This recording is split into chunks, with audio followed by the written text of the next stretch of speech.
I'm sure like a lot of you find yourself checking your phone many times an hour, and not necessarily for any particular reason. And then, after 15 minutes of mindlessly scrolling through Instagram, you ask yourself, how did I just mindlessly waste the last 15 minutes?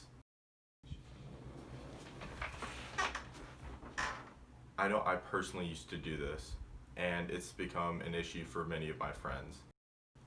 I would see many of them with their phones glued to their hands as if it were handcuffed to them. It is a scary thought that nowadays, not only do people have access to their devices, but they also are often indirectly encouraged to spend significant periods of time on their devices.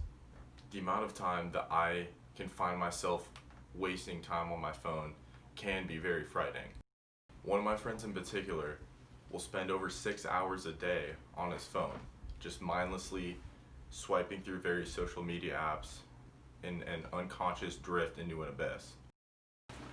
That makes me think of a quote from Carl Jung, a psychiatrist and psychoanalyst who founded analytical psychology.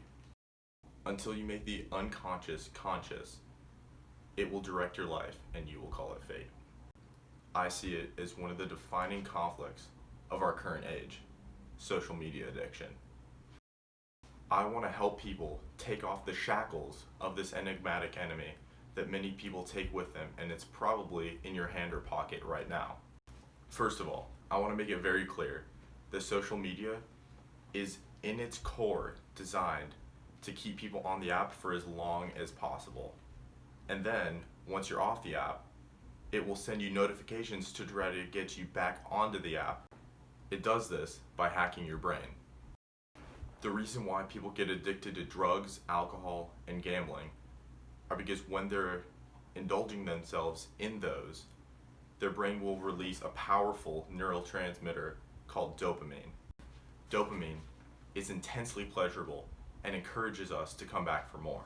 In essence, it isn't the drug, alcohol, or act of gambling that we're addicted to. It is the release of dopamine that we crave. What can we do about this addiction? Here are some tips that have helped myself as well as some of my more conscious friends. First, you need to know how much time you're spending on your phone each day. There are apps you can download to track how many hours you spend on your phone a day, as well as how many times you pick it up. The first step to improvement is knowing where you're at.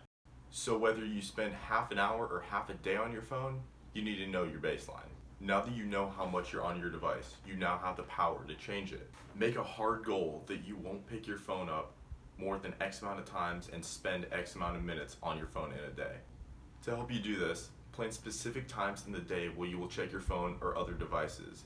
By doing this, you will not just train yourself to check your device less. You will also train others that if something is not urgent, they will end up waiting and will have the added benefit of others not wasting your time. Don't forget to like the video if you're enjoying it. By liking the video, you're allowing other people the chance to get exposed to this content and to help our channel grow. Turn off notifications for any app that is not completely necessary. If it can wait, it probably should wait. Every time your phone rings and you check it, you will lose focus and your concentration, and you will also get a hit of dopamine to keep you wanting to come back for more. This is going to be a really bad negative feedback loop that you don't want to fall into. Avoiding that dopamine hit is the key to breaking any addiction. Consider deleting social media. Consider deleting apps that you find yourself spending too much time on. When I go on Instagram or Snapchat, I find myself less happy than before I went on there. I thought this was strange because I'm generally a really upbeat and happy person, so I went and asked a couple of my friends if they had the same experience. It surprised me to learn that they all had the same reaction. It came as an even greater shock to me when I found that there were studies that showed that they have the same correlation. Consider deleting social media for 1 week, and you'll find yourself much happier and more productive. I would be willing to bet that most people fall asleep with the phone in their hands, and it's likely the first thing that you wake up to in the morning. If your loved one every single night fell asleep with a bottle of alcohol in their hands, and the first thing they did in the morning before even getting out of bed was reach for the bottle again, I bet you would send them to an AA meeting within the hour. Why don't we do the same thing for phone usage? Not only has it been shown to reduce sleep quality, but it also makes people more anxious and stressful. Set your phone across the room about an hour before bed and grab a nice book instead. Screens, like those from phones, emit blue light, which tricks your brain into thinking that it's still time to be awake. By doing this, your body and mind will thank you. People are much more likely to stick with something if they have a fellow strong-willed partner to go on the adventure with. Better yet, if you'd like to influence other people's lives, start with yourself.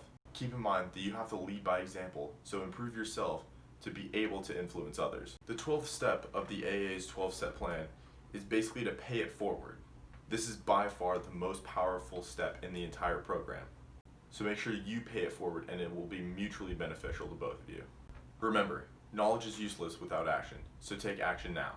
You can free up your mind for more important information, to think more clearly, and to speak more eloquently. Our mission here at Better One Day at a Time is to give you the tools to improve your life and to do that in a balanced way. We focus on 4 key pillars of a balanced life. Pillar 1, finance, money, and business. Pillar 2, health, fitness, and nutrition. Pillar 3, social skills, communication, and relationships.